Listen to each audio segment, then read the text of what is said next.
Assalamualaikum warahmatullahi wabarakatuh. Di sini kami kelompok 6 aljabar linear akan membahas sistem persamaan linear. Next slide. Kelompok 6 sendiri beranggotakan 5 orang, yaitu ada Ihsan Abdurrahman, Muhammad Abdul Aziz, Givari Aprilianto, Sinamo Kevin, dan juga Sakir dan Syakura.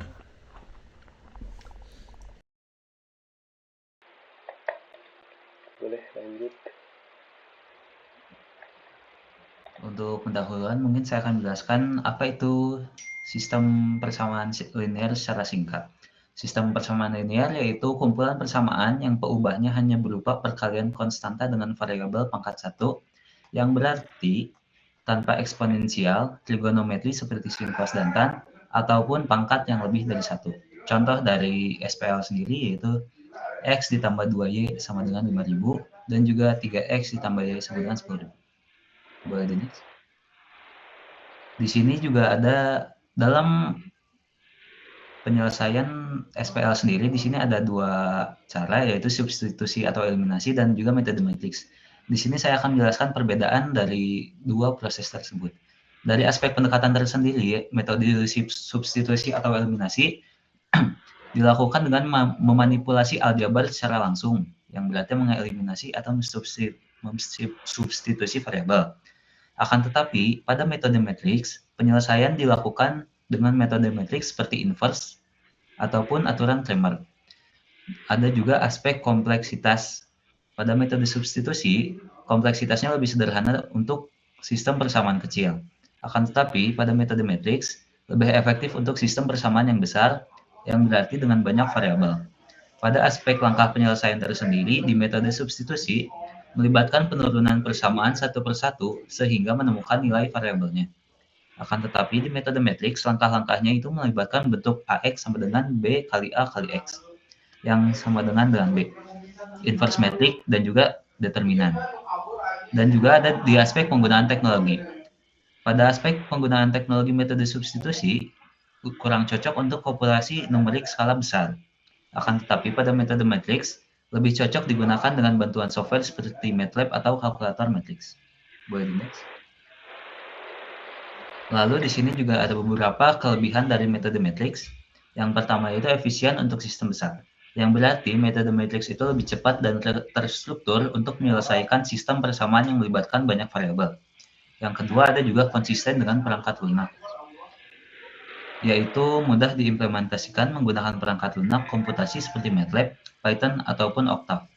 Lalu yang ketiga ada menawarkan solusi yang umum. Metode matriks sendiri memungkinkan analisis solusi sistem persamaan linear, baik solusi tunggal, tak hingga maupun tanpa solusi. Ada juga yang keempat, penggunaan aturan Cramer dan inverse matrix, yang memberikan pendekatan secara formal dan sistematis untuk penyelesaian sistem persamaan linear. Dan yang terakhir, ada juga visualisasi dan representasi yang rapi. Sistem persamaan dapat ditulis dengan bentuk matriks AX sama dengan B, yang mempermudah pemahaman bagi pengguna SPL tersebut. Selanjutnya akan dilanjutkan. Untuk studi kasus yang pertama yaitu ada seorang pedagang di pasar, dia itu menjual buah-buahan, kol dan jeruk. Lalu ada pelanggan, dia itu ingin membeli 2 buah apel dan 3 buah jeruk seharga 18.000. Dan 3 buah apel dan 2 buah jeruk, kalau 3 buah apel dan 2 buah jeruk itu seharga 16.000. Jadi si pedagang itu masih bingung berapa harga satu buah apel dan satu buah jeruk. Jadi untuk penyelesaian yaitu diketahui variabel X yaitu harga untuk satu buah apel dan variabel Y untuk harga satu buah jeruk. Lalu untuk persamaan yang didapatnya itu 2X ditambah 3Y itu sama dengan 18.000 dan 3X ditambah 2Y itu 16.000. Lalu didapat dalam bentuk SPL-nya yaitu A, di mana A itu yaitu matriks koefisien dan yang X-nya itu matriks peubah dan matriks B-nya itu matriks konstanta. Lalu Dia itu dihitung determinan matriks A-nya, di mana didapat di sini 2 kali 2 dikurangi 3 kali 3, yang dimana hasilnya yaitu negatif 5. Lalu kita menghitung determinan AX-nya dan determinan AY-nya. Di mana di matriks AX-nya itu, dia itu mengganti kolom pertama matriks A dengan matriks B. Yang hasilnya yaitu 18.000 dikali 2 dikurangi 3 dikali 16.000, yang dimana hasilnya tuh negatif 12.000. Lalu di matriks A-nya itu dia juga mengganti kolom kedua matriks A dengan matriks B, yang dimana hasilnya tuh 2 dikali 16.000 2 dikali 16.000 dikurangi 3 dikali 18.000, hasilnya itu negatif 22.000. Setelah itu kita menghitung nilai X dan Y-nya menggunakan aturan Cramer, yaitu di variabel X-nya itu determinan A dibagi determinan AX dibagi determinan AY, yaitu determinan AX-nya didapat negatif 12.000 dibagi negatif 5, hasilnya 2.400. Untuk matriks Y-nya itu variabel Y-nya itu sama dengan hal sebelumnya, determinan AY dibagi determinan A, yaitu negatif 22.000 dibagi negatif 5, hasilnya itu 4.400. Jadi didapat satu buah apel itu seharga 2.400 dan satu buah jeruk itu didapat dengan harga 4.400. Lalu terdapat persoalan 2, di mana terdapat sebuah perusahaan produksi yang memiliki dua jenis produk, yaitu produk A dan produk B, di mana setiap produk memiliki 4 jenis sumber daya, yaitu bahan baku, tenaga kerja, waktu mesin beroperasi, dan ruang penyimpanan yang digunakan. Lalu terdapat rincian dari setiap unit produk, di mana produk A membutuhkan 2 unit bahan baku, 3 jam tenaga kerja, 1 jam waktu mesin, dan 2 meter persegi ruang penyimpanan. Lalu pada produk B membutuhkan 4 unit bahan baku, 1 jam tenaga kerja, 3 jam waktu mesin, dan 1 meter persegi ruang penyimpanan untuk masing-masing unit produknya. Lalu perusahaan memiliki batasan sebagai berikut. Yang pertama, bahan baku tersedia maksimal 24 unit per hari, lalu tenaga kerja tersedia 18 jam, mesin waktu tersedia maksimal 20 jam, dan ruang penyimpanan yang tersedia hanya 14 meter persegi. Pertanyaannya, berapa banyak produk A dan B yang dapat diproduksi agar semua batasan terpenuhi? Lalu di sini terdapat penyelesaian menggunakan OBE, di mana pertama kita harus mencari persamaan linear awal yang didapatkan 2x1 ditambah 4x2, di mana x1 adalah produk A dan x2 adalah produk B.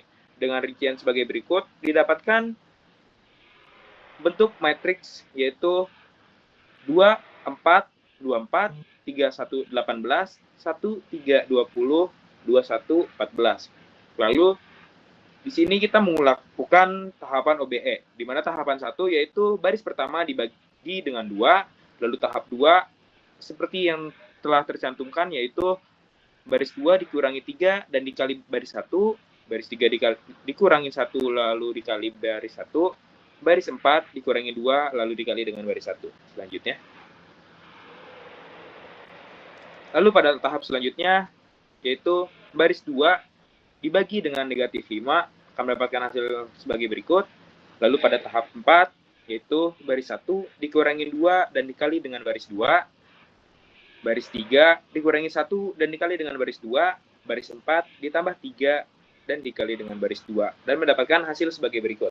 Lalu pada tahap terakhir, yaitu baris 3 dibagi dengan 4,4 agar mendapatkan hasil 1, lalu baris 4 dibagi dengan 0,8 agar mendapatkan hasil 1. Lalu didapatkan solusi yaitu produk A adalah 4,8 dan produk B adalah 3,6 unit per harinya.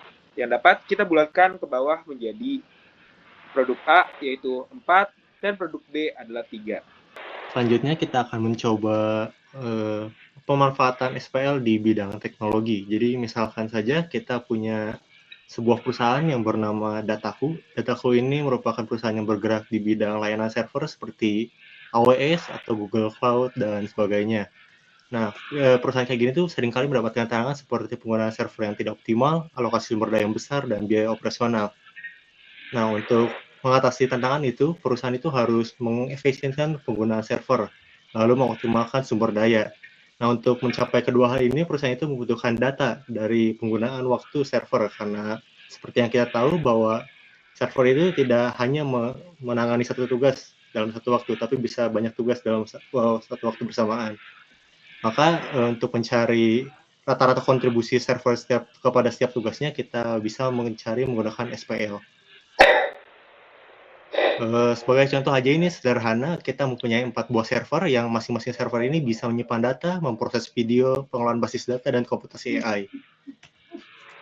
Lalu di sini juga kita ibaratkan server A itu menyimpan data selama 6 jam, pengolahan video 5 jam, database 4 jam, komputasi AI 3 jam, dan begitu juga server B, C, D yang punya waktunya masing-masing. Nah, untuk mencari kontribusi masing-masingnya, kita bisa memodelkannya ke kalimat matematika, di mana kita memisahkan penyimpanan datanya sebagai X, pemrosesan video sebagai Y, database Z, komputasi AI sebagai W, dan kita mendapatkan persamaan.